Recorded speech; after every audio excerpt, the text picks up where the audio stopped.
Dobre, dobre môj. Mali sme tu dlhú odmlku, ale rozhodol som sa, že niečo pridáme, lebo aby si nikto nemyslel, že už nemakáme. Makáme.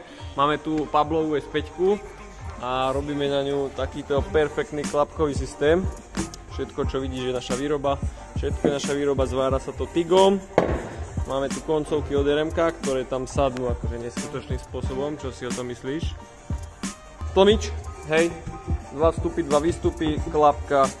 Klapky sú napojené na riadiačku. Toto je rozum klapiek. Hej, ak by to zaujímalo. Bude to mať borec na ovládač. Stlačí BK, nestlačí, drží p***u. Táto drží p***u, táto BK. Preto je spravená takto, že ty keď ideš pomaly a nepotrebuješ taký výplach, tak sa ti tu robí mierny protitlak, čo je výborné.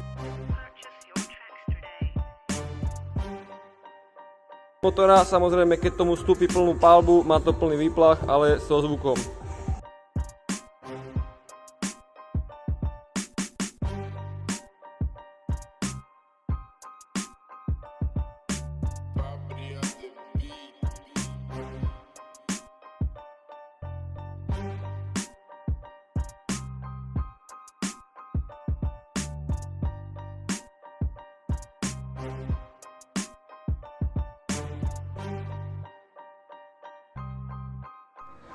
No, tu máme prototyp, koncovky sú len sú tam bodnuté, hej.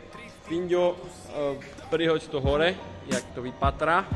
Ešte sa bude upravovať vzdialenosť koncoviek voči sebe, lebo jedna strana sa musí celá skrátiť. No a skús ich teraz vysunúť trošku von, vnútri asi o centimeter. Takto. Akurát bude ešte upravená vzdialenosť. Pekne, pekný výrobok. No a máme tu finálny produkt. Dôvod, prečo sa aj shortboxy a všetko robilo na mieru, je tento. Sleduj. Koncovka je úplne na doraz na shortboxe a nevychádzala by s difúzorom, takže nám to sadlo presne na milimetrík. Vyzerá to nejako takto. No, teraz si to dáme dole a štartujeme. Máme tu prvý štart na zavretých klapkách. Inde môžeš. Zavreté klapky a teraz si otvoríme klapky.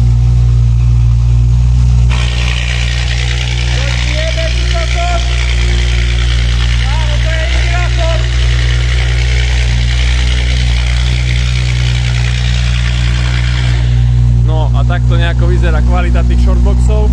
Teraz je na zavretých klapkách cold start a zase to otvoríme.